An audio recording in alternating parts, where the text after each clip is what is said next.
Praise the Lord सर्वांना. आज आपण पवित्र शास्त्रामधून होशे ह्याचा 4था अध्याय आणि 6वं वचन वाचणार आहोत. आणि त्याच्यामध्ये असं लिहिलंय की ज्ञानाच्या अभावी माझ्या लोकांचा नाश होत आहे.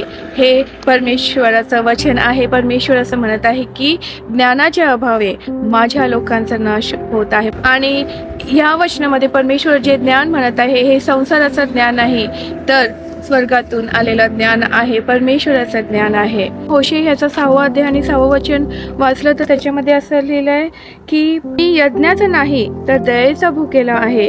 होमार्पणापेक्षा देवाचे ज्ञान मला आवडते. आमेन. आणि म्हणून परमेश्वराचे ज्ञान हे आपल्या मनामध्ये, आपल्या डोक्यामध्ये, आपल्या जीवनामध्ये ठेवलं पाहिजे. प्रभू येशू ख्रिस्त म्हणतो की मार्ग, सत्य आणि जीवन मी आहे. आणि प्रभू येशू ख्रिस्ताच्या जीवनात नसेल तर नाश होईल. तसेच परमेश्वराच्या ज्ञानाच्या अभावी देखील लोकांचा नाश होतो असं परमेश्वराचं वचन सांगतं. आणि हे जे वरून येणारं ज्ञान आहे, हे जे परमेश्वराचं ज्ञान आहे, त्यामध्ये फार विशेषता आहे. आणि ते आपण बघूया परमेश्वराच्या वचनाद्वारे.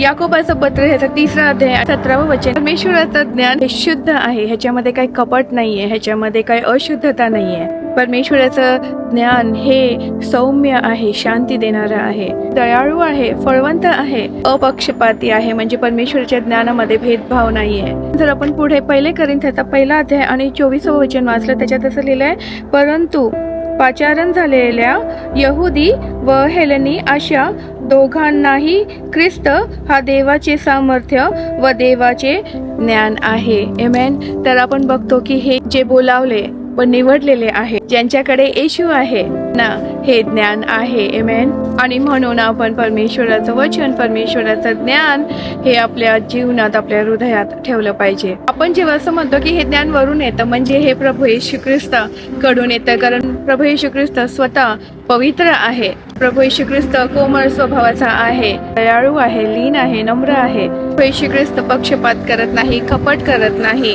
आणि म्हणून जेव्हा आपल्या जीवनात हे ज्ञान आहे, जेव्हा आपल्या जीवनात प्रभू येशू ख्रिस्त आहे, तेव्हा आपला नाश होणार नाही. आमेन. तर ह्या वचनाद्वारे परमेश्वर तुम्हाला, मला आणि आपल्या सर्व प्रियजनांना आशीर्वादित करो आणि आपल्यापैकी कोणाचाही नाश होऊ नये अशी मी आज आपल्या सर्वांसाठी प्रार्थना करते. आमेन. हालेलुया.